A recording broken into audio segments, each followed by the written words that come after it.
Маријан Николовски, уште познат како Мако Конга, и Никола Ставрески се млади успешни охриѓани кои живеат и работат во Германија, се поддржуваат и соработуваат, промовирајќи ја македонската музика и култура.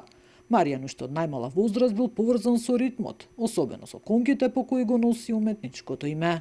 Фамилија моја скоро сите се музичари, брат ми на хармоника свирити, како мал со него исто сегде одев кај што треба да ме земат, кај што ќе настави тито и како ритам да свирам, така да од тука се почна. Препознатлив е по својот енергичен сценски настап, активно настапува на музички настани, фестивали и клубски сцени низ Европа, особено во Германија. Па да, сега сме во Германија, Франкфурт, скоро секој викенд имам настапи со конгиве, правам шоу и сакам со таа енергија што ја давам на публикава да ме пренесам, да биде све забавно, све во најдобар стил. Интересот за овие забави е голем, подликува Маријан, а во иднина се гледа на поголеми сцени ширум светот.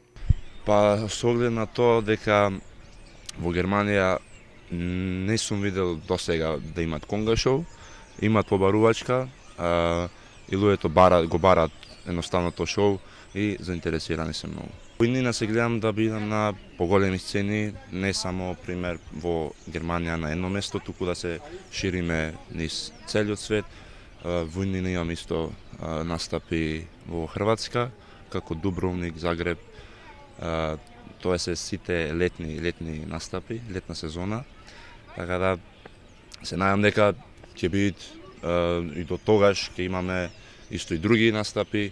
Исто сум настапувал со In Vivo, еден од, да кажеме, од попознатите артисти, исто со Аца Лукас, каде што бев специјален гостин кај нив на настап, концерт, исто во Франкфурт.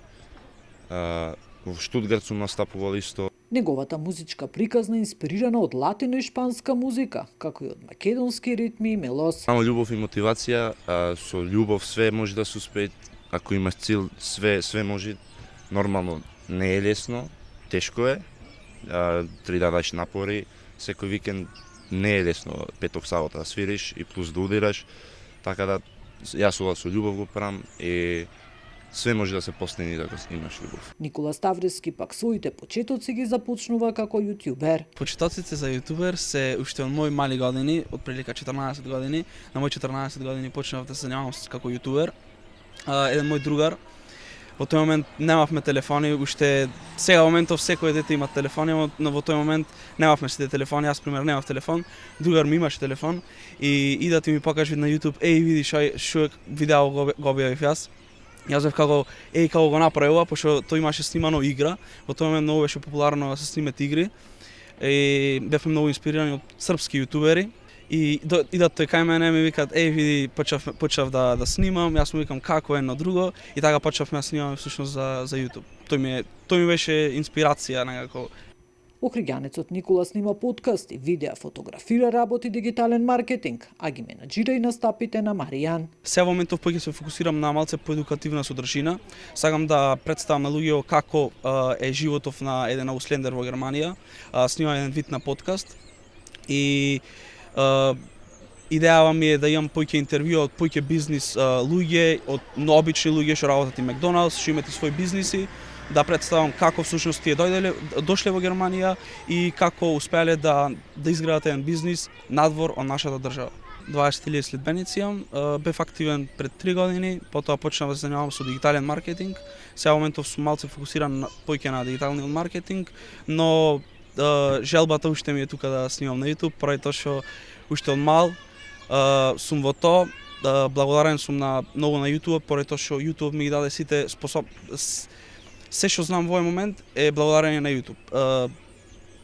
Научив да едитирам, научив и Photoshop, буквално сите програми ги знам благодарение на YouTube, поради тоа што нешто што правиш за себе е секогаш го правиш најдоброто. Јас пример сум видел некој српски јутубер како го направил видео и сум бил како може тоа се направи и сум се трудел. Пораката на младите охриѓани е секој да го работи тоа што го сака, бидејќи само со љубов и мотивација може да се успее. Јас секогаш само кажам дека треба да го прават тоа што сака да го прават. Едноставно, ако тој сака да е јутубер или сака да е пред камери, да го прави тоа. И да не е толку да не заработи толку многу од тоа, битно да го прави тоа што го сакат. Па работете само, работете на вас, све ќе си дојде на свое, никако да не се откажуваат.